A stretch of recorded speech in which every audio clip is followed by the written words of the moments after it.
میرے پیارے آقا صلی اللہ تعالی علیہ وسلم کے پیارے دیوانوں، انسان اس زمین کے اوپر آیا اور انسان اس زمین کے اوپر انسان نے قدم رکھا۔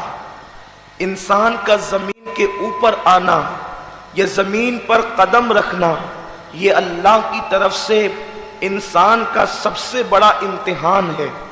اللہ تبارک و تعالیٰ نے ہمیں زمین کے اوپر جو بھیجا ہے، وہ زمین کے اوپر اللہ نے ہمیں کس مقصد کے لیے بھیجا ہے؟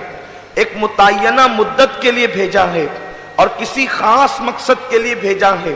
میں نے جس آیہ کریمہ کی تلاوت کی ہے، اللہ تبارک و تعالیٰ ارشاد فرماتا ہے، کیا تم یہ گمان کرتے ہو کہ اللہ نے تمہیں عبث پیدا فرمایا؟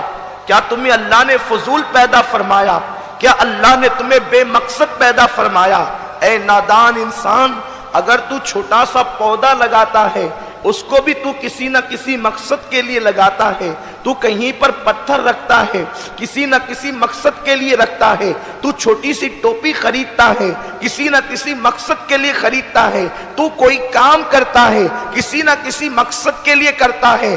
بلکہ آج کی اس خود پرست اور خود فراموش دنیا کو دیکھ کر میں تو یہ کہتا ہوں، انسان اگر کسی کو دیکھ کر مسکراتا ہے تو بھی اپنے مطلب کے لیے مسکراتا ہے، تو بھی کسی نہ کسی مقصد کے لیے مسکراتا ہے۔ آج تو لوگ کسی کو دیکھ کر بغیر مقصد کے مسکراتے بھی نہیں۔ لوگ اتنے خود غرض ہو گئے، لوگ اتنے مطلب پرست ہو گئے کہ مسکرانے میں بھی کوئی نہ کوئی مقصد درپیش ہوتا ہے، کوئی نہ کوئی مقصد ہوتا ہے۔ لیکن حیرت کی بات ہے، کسی کو دیکھ کر مسکرانے والا انسان جب بغیر مقصد کے نہیں مسکراتا تو وہ انسان یہ کیوں غور نہیں کرتا، جب میرا مسکرانا بھی بغیر مقصد کے نہیں، میرا رونا بھی بغیر مقصد کے نہیں۔ آج کی مادیت کی اس دنیا میں اگر ہم کسی کے جنازے میں بھی جاتے ہیں تو کوئی نہ کوئی مقصد لے کر کے جاتے ہیں۔ اللہ اکبر! انسان ذرا سوچ تو صحیح کہ آج کی اس مادیت کی دنیا کے اندر مقاصد انسان کے نزدیک کتنے قیمتی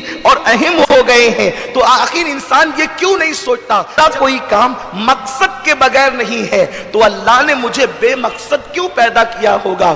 اللہ نے مجھے عبث کیوں پیدا کیا ہوگا؟ اور اللہ فرماتا ہے، کیا تم یہ سوچتے ہو کہ اللہ نے تمہیں بے مقصد پیدا کیا، تمہیں فضول پیدا کیا اور تم کو اللہ کی طرف پلٹ کر نہیں جانا؟ اس کا مطلب یہ ہے، زمین کے اوپر آنے والوں، تمہیں اللہ کی طرف پلٹ کر جانا ہے، تمہیں اللہ کی طرف لوٹنا ہے، تمہیں اللہ کی طرف واپس جانا ہے۔ میرے آقا صلی اللہ علیہ وسلم کے پیارے دیوانوں، ہمارا زمین پر آنے کا مقصد کیا ہے؟ اللہ نے زمین پر ہمیں کیوں بھیجا ہے؟ تو ایک مقام پر میرا کریم ارشاد فرماتا ہے، الذی خلق الموت والحیات لیبلوکم ایکم احسن عملا۔ ہم نے زندگی اور موت کو پیدا کر کے انسان کو آزمایا ہے کہ کون تھوڑی سی زندگی کو پا کر اچھا عمل کرتا ہے۔ اور ایک مقام پر قرآن ارشاد فرماتا ہے، وما خلقت الجن والانس الا لیعبدون۔ ہم نے جن اور انس کو اپنی عبادت کے لیے پیدا فرمایا۔ میرے پیارے آقا علیہ السلام کے پیارے دیوانوں، انسان شاہکار قدرت ہے، اللہ کی قدرت کا شاہکار ہے انسان۔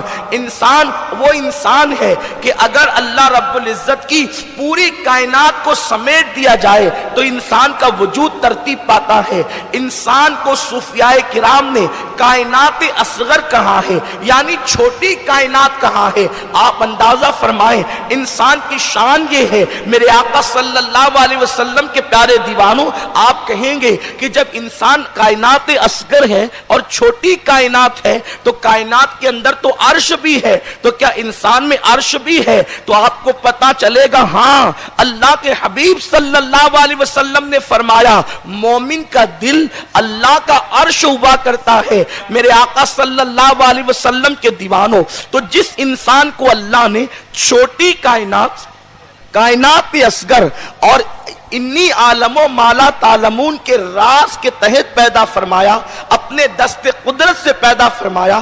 اس انسان کی پیدائش کا مقصد یہ ہے کہ وہ اللہ کی عبادت کرے۔ ہم زمین پر اللہ کی عبادت کے لیے آئے ہیں، اللہ نے ہمیں عبادت کے لیے پیدا فرمایا ہے، لیکن کم نصیبی یہ ہے جس انسان کو اللہ کی عبادت کے لیے آیا ہے وہ انسان اللہ کی عبادت سے غافل ہے، وہ انسان اللہ کی عبادت سے دور ہو چکا ہے۔ میرے آقا صلی اللہ علیہ وسلم کے پیارے دیوانوں، آج اپنی دل سے شوق عبادت دور ہوتا جا رہا ہے، بالخصوص نوجوانوں کے دل سے شوق عبادت دور ہوتا جا رہا ہے۔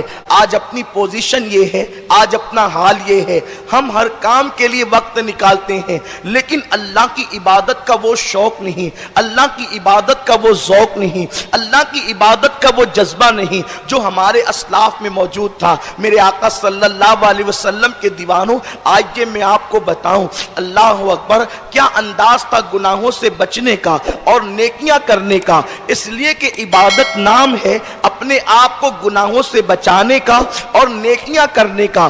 بعض لوگ یہ تصور کرتے ہیں کہ صرف نیکیاں کرنے کا نام عبادت ہے، بلکہ عبادتوں میں سب سے بڑی عبادت یہ ہے کہ انسان اپنے آپ کو گناہوں سے بچائے اور اس کے بعد نیکی کرے۔ اگر انسان کم نیکی بھی کرے اور زیادہ گناہوں سے بچے تو وہ سب سے بڑا عبادت گزار ہوا کرتا ہے۔ ایک مرتبہ اللہ اکبر، ایک صحابیہ بارگاہ رسالت مآب صلی اللہ علیہ وسلم میں حاضر ہوئی، غالباً حضرت ام سلیم رضی اللہ تعالیٰ عنہ، اور آ کر عرض کرتی ہیں یا رسول اللہ صلی اللہ تعالیٰ علیہ وسلم، ہجرت کسے کہتے ہیں اور ہجرت کیا ہے؟ تو اللہ کے حبیب صلی اللہ علیہ وسلم فرماتے ہیں گناہوں سے بچنا یہ سب سے بڑی ہجرت ہے۔ اگر کوئی بندہ اپنے آپ کو گناہوں سے بچا لیتا ہے تو اس کا شمار مہاجرین میں ہوتا ہے۔ میرے پیارے آقا صلی اللہ علیہ وسلم کے پیارے دیوانوں، اور ہجرت کیا ہے؟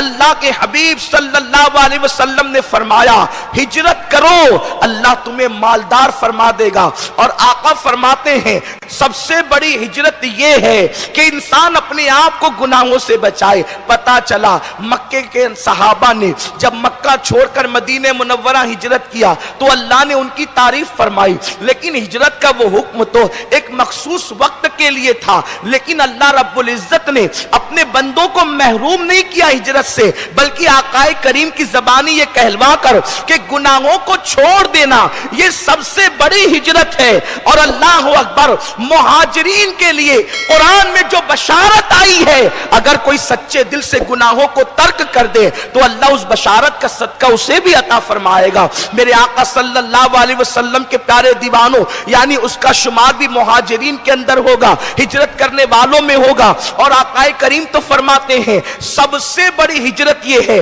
کہ انسان گناہوں کو ترک کر دے، انسان گناہوں کو چھوڑ دے۔ اللہ اکبر، لیکن میں آپ سے پوچھنا چاہتا ہوں، گناہوں کو چھوڑنا بڑا مشکل کام نظر آتا ہے، اس لیے کہ انسان گناہوں کی لذت کے اندر اس قدر ڈوب چکا ہے، اس قدر ڈوب چکا ہے کہ اس سے گناہوں کی عادت ایسی ہو گئی کہ گناہ اس کی عادتیں ثانیہ بن چکے ہیں، گناہ اس کی طبیعتیں ثانیہ بن چکے ہیں، گناہ اس کی فطرتیں ثانیہ بن چکے ہیں۔